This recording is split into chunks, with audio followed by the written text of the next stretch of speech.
Hello. 8 years ago to the month, an acquaintance at the time, who is now a very good friend, sat a book in my lap that would change the trajectory on how I view reality. Now, at the time this book was set in my lap, I had a Christian background that I was not studying at all. I had let that go in my teens. And with regards to the message that we're in right now, I had heard of Buddhism and Zen and Hinduism, but I had no idea what they were, and I had zero interest in them. This book is entitled The Open Secret, and it's written by Tony Parsons. And Tony Parsons has been delivering this message for 30 years now, or maybe even longer. The message that he delivers is known as Neo-Advaita. Well, again, when this book was set in my lap, I had no idea what that even meant. In fact, as I read the book, I had no idea what it was actually saying. What I did realize, though, is that somewhere within me, the message was saying that it's important. Whatever was in this book was important, and that I needed to continue to dive into this message to see what it was all about. Well, I spent 4.5 years in the Neo-Advaita realm because I had no idea anything else existed. I had never heard of the direct path or Ramana Maharshi or Advaita Vedanta. Now, I might have heard Advaita here and there, but there was nowhere for me to turn to understand what that meant. And to be honest, this message of Neo-Advaita drove me quite bonkers because it's a very shallow message. It does not dive deep into the mechanics of reality, of what an ego is, how it arises, and how we eliminate it. It just says simple things like, this is it, you don't exist, you don't need to do anything. I mean, it can drive you crazy, and I'm sure some of you have seen YouTube channels that are dedicated to the negative outcomes that can come from Neo-Advaita. But I want to make it clear that the message is not wrong. The message in this book is correct. It's just on such a very shallow level that it's hard for the aspirant to understand it or want how to get it. I mean, I just reread this book again last summer to see what it was all about, 7 years prior till. And Tony he's spot on in his general message. I mean, let me read you a passage here. Essentially, the realization of enlightenment brings with it the sudden comprehension that there is no one and nothing to be enlightened. Enlightenment simply is. It cannot be owned, just as it cannot be achieved or won like some trophy.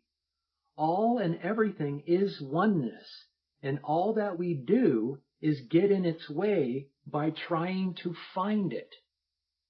Yes, but if that's as deep as the message goes, it's going to drive new aspirants a bit crazy. And it wasn't until I encountered Advaita Vedanta in basically the summer of 2020 that it completely changed my life, because the message is just so full of love and completeness.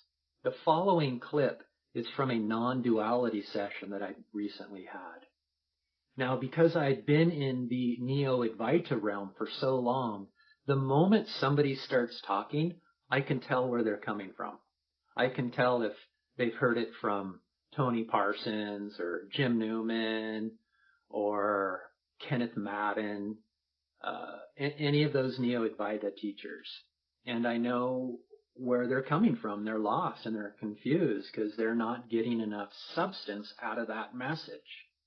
And this aspirant was one of those. She was confused that she doesn't exist, and that's confusing because that's what she's heard, yet she knows herself to be existing. And so I bring that to light, and then I demonstrate to her that she's in the right message now with Advaita Vedanta, and that Advaita is nothing but the encapsulation of love, and you are that love. Take care. So, I got introduced to this concept of non-duality about a couple of months ago.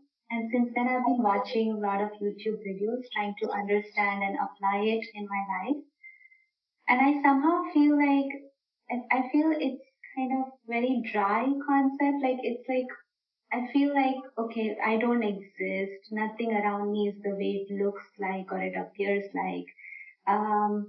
And then I somehow feel like, there is no element of love or like belongingness kind of into it. Like it's like very exclusive. It is inclusive in that like everything is one, but I don't know. I kind of find it hard to relate to that aspect of it. Yeah, there's a saying that when you come into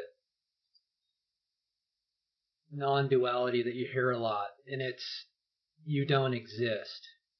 Mm-hmm. And there is truth to it, but there's falsity to it as well. Your being, what is being pointed to in non-duality, especially Advaita Vedanta, is that you are existence itself. What doesn't exist is the ego. And so, depending on who you hear saying this and what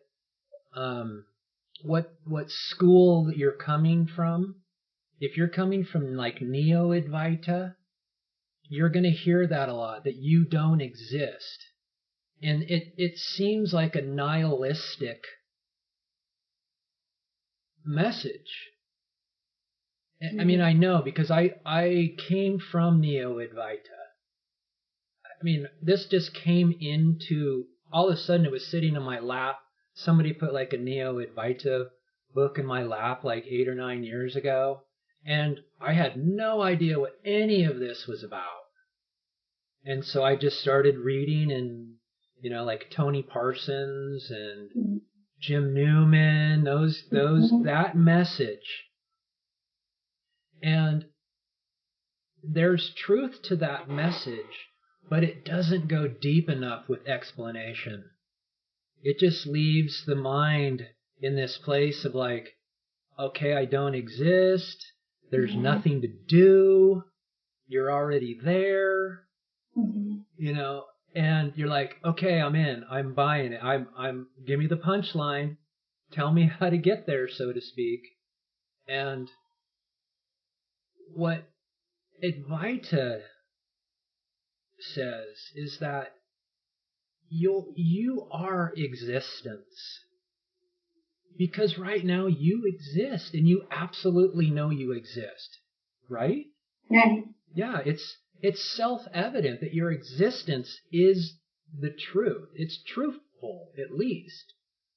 And what Advaita says is in that knowingness of your own existence is bliss, is love, is happiness and peace and wholeness and contentment. It's satisfaction, fulfillment, all of these qualities that we're after in life.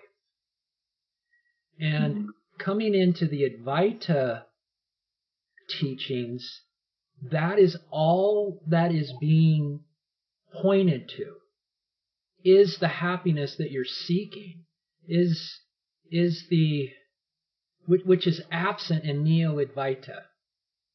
Right? The message of love is not in Neo-Advaita. It might be mentioned occasionally, I will say that, but it is not the sole understanding and reason of why you're in this message. And the message says you, your being, your essence,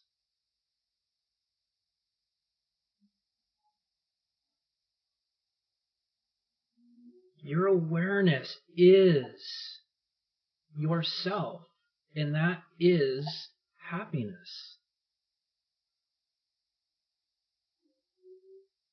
So I understand where you're coming from. I totally understand that.